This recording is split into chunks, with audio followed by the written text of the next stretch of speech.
filmmakers currently rehabilitating Kazakh film industry, Adilkhan Yerzhanov declared himself as perhaps the most exceptional and stylistically preserved filmmaker who converts banalities into narratively complex works by talking about human flaws using language of visual metaphors.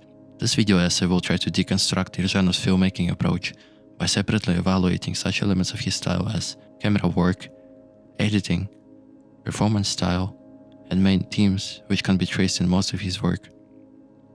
While collaborating with cinematographer Aidar Sharipov for a long period of time, Adilkhan honed his own unique vision of framing, composition, and most significantly, understanding the complex mise-en-scene, which describes the involvement and interference of foreground and the background in the composition.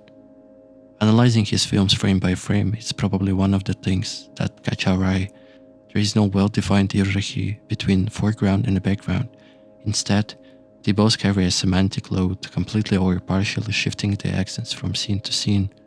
In this regard, the approach to visual language becomes closer to a painting rather than conventional film. To illustrate that, the visual style for Yerzhanov's film Yellow Cat was mostly inspired by the works of Australian artist Jeffrey Smart, made in the direction of precisionism or magical realism. Against the background of traditional cinema, Adilkhan's artistic choice also stands out by the complete absence of close-ups on the characters, even in the moments which seem to require a sense of closeness. Instead, all the action takes place on wide or easy medium shots, which in turn resembles Wes Anderson's approach towards framing, who though resorts to close-ups but also prefers the spaciousness in the composition. The scale of space is achieved not only through camera placement, but also within endless landscapes of Kazakh steppes, which are often the centerpiece of Yerzhanov's films, sometimes playing a special role along with the main cast.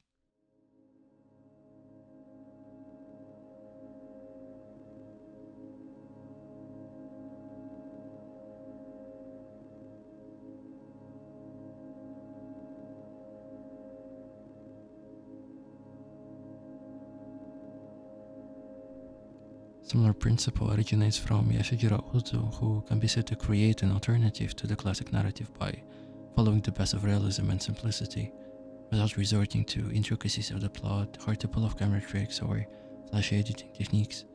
Through the lens of Adilkhan, his environment appears as a blank canvas to reveal the visual images he creates. The step is pure, innocent, and primordial, but at the same time harsh, cruel, and mysterious. Yerzhanov finds beauty in the absence of concrete jungle and traces of human activity. When it comes to combining separate and related scenes into integral coherent work, Adilkhan adopts a rather pragmatic and minimalistic approach in that sense. His films aren't full of expressive means of film language, making his style the direct opposite of films by such directors as Edgar Wright, who uses all imaginable and unimaginable ways of going back and forth to scenes, often resorting to music as the main tool for narrative navigation. Conversely, Adilkhan prefers a slow, meditative pace with long takes, sometimes lasting for 5-7 minutes without a single cut. The primary objective is not to construct a narrative progression or unveil the scene's status quo, but rather to engage in deliberate contemplation of visual elements present on screen. When considering the narrative function of editing, Adilkhan prefers the genre to speak for itself, regularly shifting his creative task to meet the demands of chosen tonality. To illustrate that, let's have a look at two thematically dissimilar Yerzhanov's films, executed in completely different genre structures and visual styles.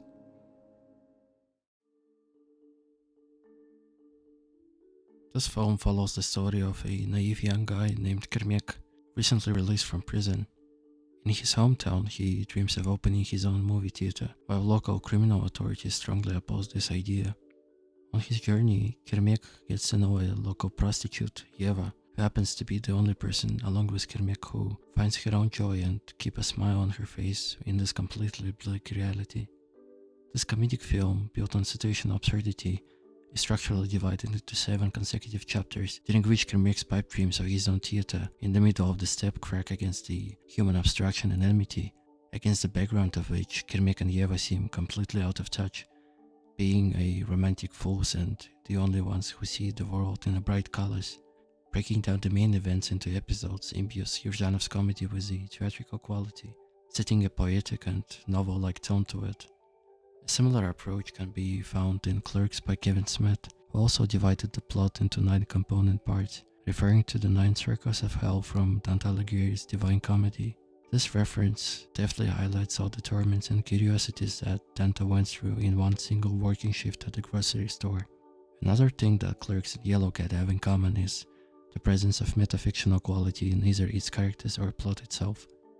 From the very first minute of Yellowcat, Kermec make a reference to the samurai by Jean-Pierre Mirville, while wearing a hat which was an integral part of Alain Delon's character.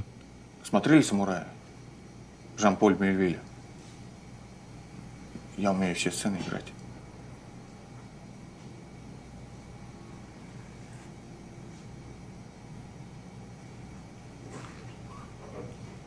Это Alain Delon.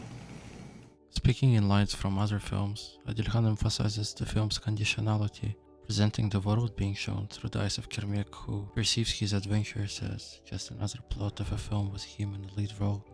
On the other hand, Clerks uses movie references to give the characters a sense of cultural context, making them more relevant and emotionally accessible to the audience by doing so, but also creating a postmodern statement about pop culture in general.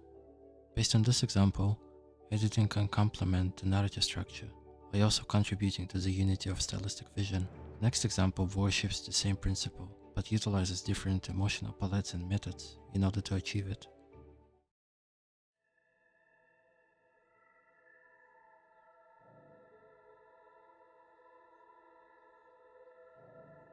The premise of the story is fairly simple. Armed strangers wearing masks get into a local school without facing any resistance on their way.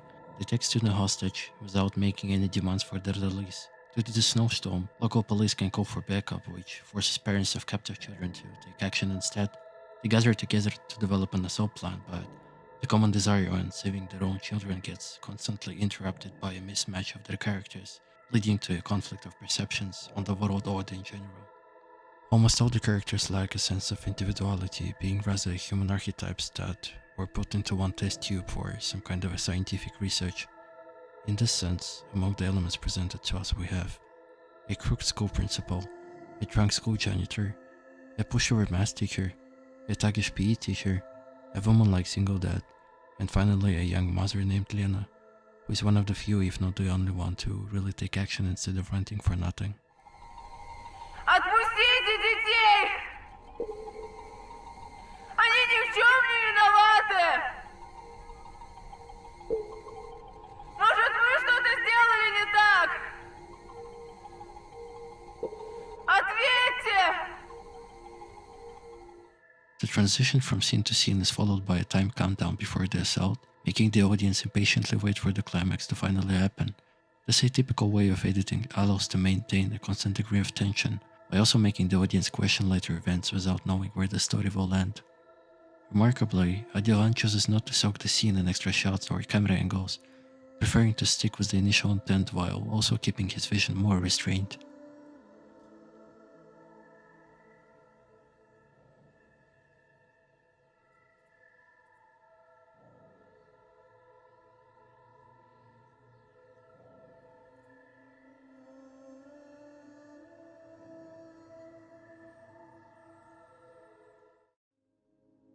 There is so much to talk about how Yerzhanov sees the director's work, but it's always better to watch his film at least once to fully experience this unique approach towards how acting might look like. If I try to summarize this, both characters and plots of Yerzhanov's films are endowed with an ongoing and almost farcical sense of absurd. It's a form within which Yerzhanov talks about the most serious and dark aspects of our society.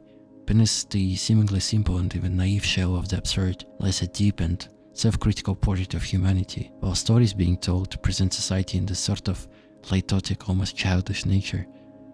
The child's perspective also plays a crucial role in the way Yerzhanov portrays the events, regardless of how brutal and unwelcoming they are in the adult world. This approach is clearly seen in how Adilkhan chooses to shoot violent scenes, such as this scene from one of his early films, The Honest.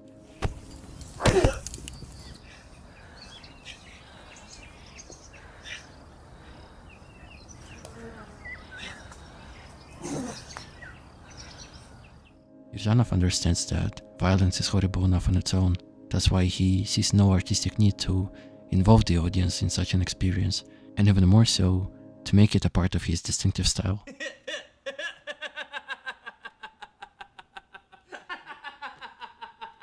That's some funny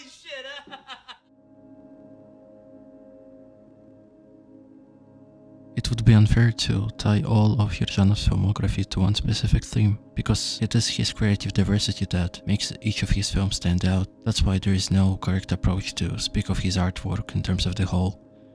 Therefore, it seems more right to talk about one of his late films, which I personally consider to be a pinnacle of his filmmaking, not only because it's my favorite Yerzhanov's film, but by how transparent and interconnected this work is in relation to its conceptual core.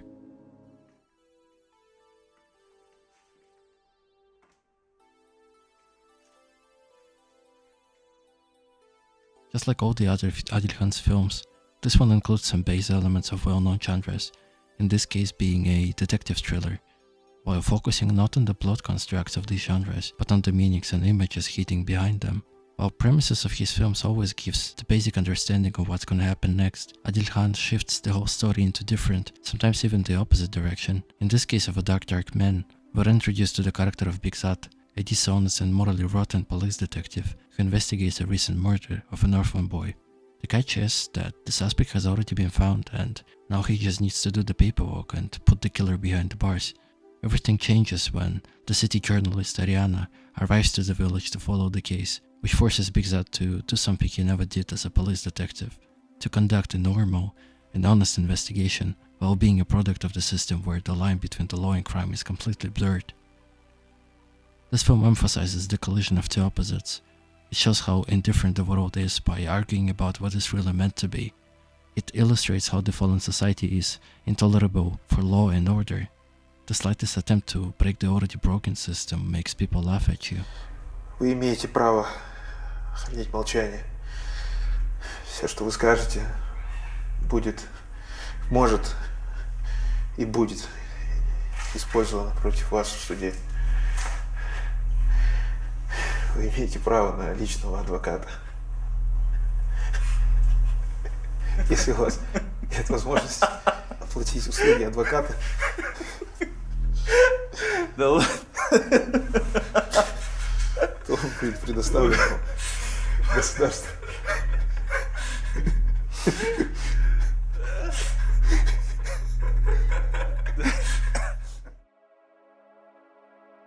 Amongst all of Yerzhanov's works, I highly recommend watching this film in particular, because it lucidly explains what his filmmaking really is about.